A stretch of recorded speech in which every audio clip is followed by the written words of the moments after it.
What's up, losers? Today I've got some more posts from r/fatlogic to read and react to. In a totally earnest and understanding way, of course.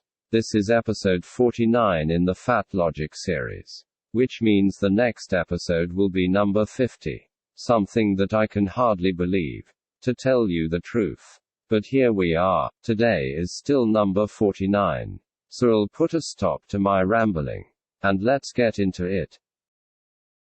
Try not cooking only with butter. Is pretty disordered eating a lot of, if not most of mainstream ideas about healthy cooking revolve around a lot of fears of body size changing and disability. Avoid fear of fat in cooking is pretty literal. Fatphobia. Wow, so it's fatphobic to care about what's in your food, and to not want tons of unneeded fat in your cooking.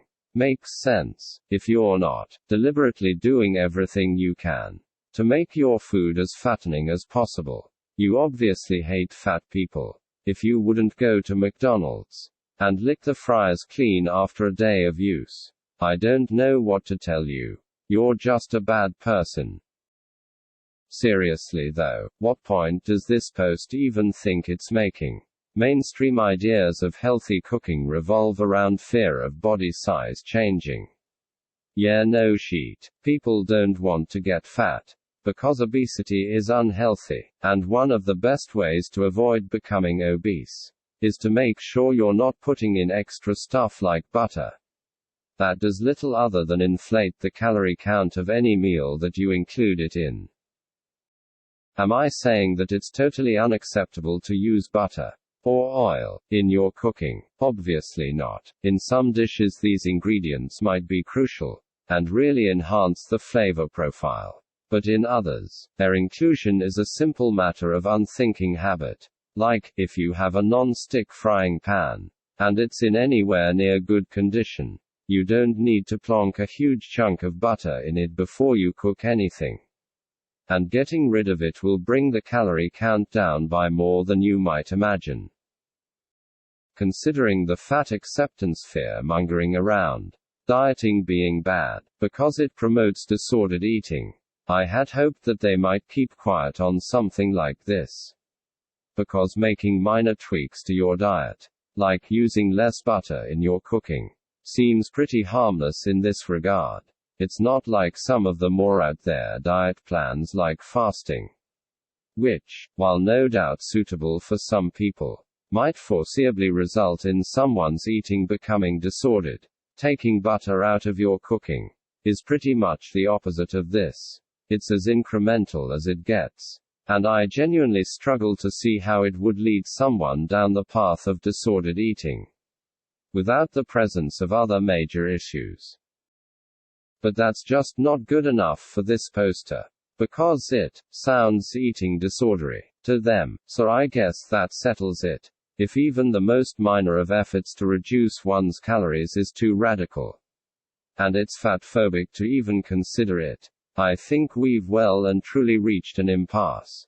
They want everyone to be fat, and we don't. There's not much room for negotiation or compromise there. Really. How sad. If fad diets and celebrity trends aren't keeping the weight off, you should probably check us out. Most guys don't know 80% of weight loss is due to genetics, not habits. Learn more at pilot.com.au. How biology regulates your weight, resets your metabolism, reduces hunger and appetite, makes you fuller for longer. Yeah, this one has a bit of a challenge premise, doesn't it? Like, how can you try to sell people a diet program based around the assumption that weight loss is genetic? You can't change your genetics. So what do you get when you sign up? A card with a picture of a sad puppy that says better luck next time. Or something. I don't know. It's not adding up for me. As for the other floating ideas, we have how biology regulates your weight. Okay, why do people need to know about biology? It's not science class, haha. People just want to know how to lose weight, which they can do by reducing calorie intake. Let's not overcomplicate things. Okay.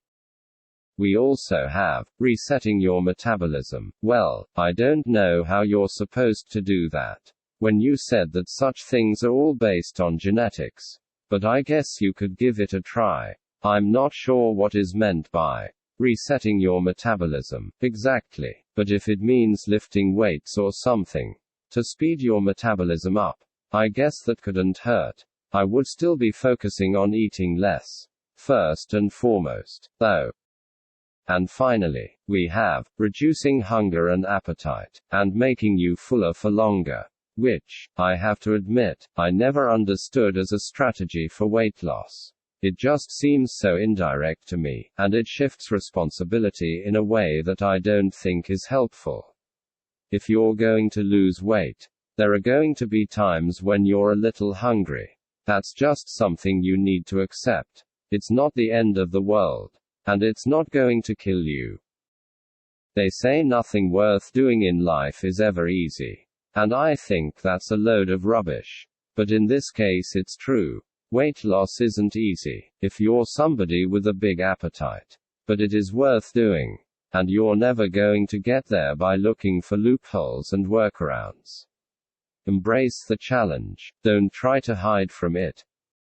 So yeah, all in all, as much as I resent fad diets and celebrity diet trends for muddying the waters around what weight loss actually requires, and capitalizing on people's misapprehensions, I'm not sure that this sounds much better.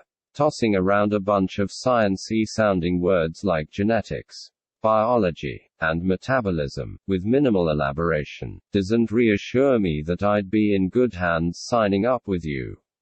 It just makes me think that you're trying to bamboozle me, and that is something that I refuse to stand for. A very consistent ED trigger for me. Putting their pets on diets. And sharing the ways those pets are suffering with restriction. I just hate how many people just transplant their own shitty fed hate onto other animals, generally for the same reasons they fed hate themselves, or other humans. Oh, so we're talking about pets again. Cool. I take issue with the idea that it's the people who put their pets on diets who are imposing their feelings onto their pets. All they're doing is taking care of the pet's health, according to advice received from experts in veterinary medicine. It's not about punishing the pets for being fat. It's not about making some kind of comment about fat people, or fatness as a social issue. It's just about looking after them. As for people sharing their pet's diet progress or whatever, I don't see how that's remarkable in any way. People share basically anything you can imagine about their pets. That's just what pet owners are like. If someone posts a picture of their cat after it loses weight, there's no sinister motive behind it. People just think cats doing things is cute. And, evidently, that extends to going on a diet. No, the ones who I think are imposing their feelings on the animals here are the fat activists, who insist that the animals are suffering some unimaginable pain from having their food restricted a little, despite the fact that they have no way of understanding what an animal thinks or feels about anything. It's pretty clear to me that they only try to bring pets into the equation, because they know that people find it easier to sympathize with a whittle kitty than a grown-ass adult. And they think that by associating dieting with animal abuse, people will start to take their anti-diet arguments about humans more seriously too.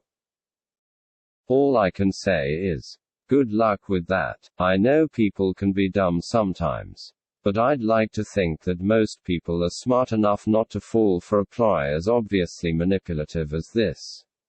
But who knows? Only time will tell. Oh yeah, and as a final note, while I'm always sympathetic to people struggling with eating disorders, if you find the idea of taking proper care of your pet triggering, I don't know if you're in the right headspace to be taking on such a responsibility. But that's just my opinion. Well, that's all I've got for you today. I hope you enjoyed checking out the posts with me and hearing my thoughts. What do you think? Is cooking without butter fatphobic? Is weight loss caused by genetics rather than habits? Is putting your pet on a diet transplanting the fat hate you feel towards humans onto them? Let me know in the comments. As always, don't forget to like and subscribe, or I'll really make you lick the fryers at McDonald's clean at the end of the day. Just kidding, haha. Anyway, catch you later.